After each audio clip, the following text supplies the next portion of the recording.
के फॉलोअर्स हैं और हम बापूजी के लिए न्याय मांगने के लिए इकट्ठा हुए हैं।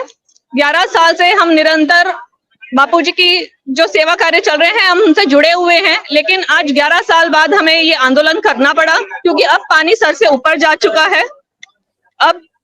अब ये असहनीय स्थिति हो गई है क्योंकि बापूजी की तबीयत बहुत ज्यादा खराब है। जनवरी में बापूजी को चेस्ट में बहुत सीवियर हार्ट पेन हुआ और उनको एम्स में भर्ती करवाया गया। 25 दिन तक बापूजी एम्स में एडमिट थे जोधपुर में और 25 दिन के बाद भी उनको राहत नहीं मिली और बापूजी ने मांग की है कि उन्हें आयुर्वेदिक ट्रीटमेंट मिले। तो राइट टू ट्रीटमेंट होना चाहिए। आज हमारे हिंदुस्तान में अगर हमें right to treatment senior citizen को, जबकि इतना हाई प्रोफाइल केस है, आज छोटा मोटा कोई केस होता तो उसमें फॉरेंसिक जांच होती है, तो बापूजी के केस में फॉरेंसिक जांच क्यों नहीं हुई?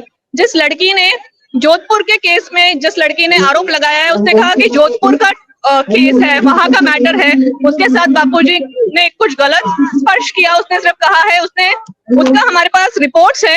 एक मिनट। अच्छा, ये आपके हाथ में क्या है जरा समझाइए और क्या है जरा हमको बताइए, जानकारी दे दीजिए, क्या लेकर आए आप? इसमें हमने कितनी बार इसमें बापूजी के लिए बेल के लिए अप्लाई किया है और वो कितनी बार रिजेक्ट हुआ है वो है। और आज कोरोना के टाइम पे कोर्ट ने कहा था कि जो भी सीनियर सिटीजन है उनको बेल मिलनी चाहिए, उनको राहत मिलनी चाहिए। हाँ, ये हमने भी सुना था मीडिया में कि जो भी सीनियर सिटीजन को छोड़ा जाना चाहिए। तो हमने ये देखा कि आशाराम बापूजी को नहीं छोड़ा गया, क्या कारण है इसका? इसका कारण है क्योंकि उनको कॉन्स्पिरेसी के थ्रू उनको फंसाया गया है। उनको एक दिन की भी बेल नहीं मिली। उन्हें राइट टू ट्रीटमेंट तो सबका अधिकार है, वो भी उनको नहीं मिला है।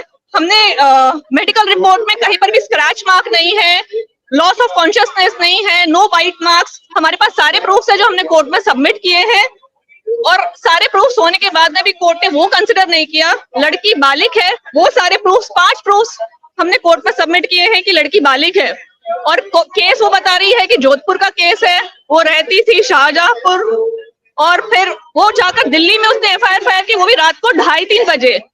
देखिए, पास्को एक्ट में हमने और भी देखा है, बहुत सारे केसेस देखे, बहुत से अपराधी आ गए बाहर और आपके बापूजी तो निर्दोष है, संत तो निर्दोष है, लेकिन बापूजी नहीं आते और बाकी बहुत लोग पास्को एक्ट से भी निकल कर आते हुए हमने देखा है। क्या इसके लिए क्या बोलेंगे आप? इसके लिए हम बोलेंगे कि ये इनको जानबूझकर फंसाया गया है और जो भारत में हमारे पता नहीं क्यों ऐसा हो रहा है कि साधु संतों के साथ ही अत्याचार हो रहा है। आज पालघर का जो हुआ था वहां पर भी साधु संतों के साथ जब उनका हत्याकांड हुई वहां तो पुलिस खड़ी थी,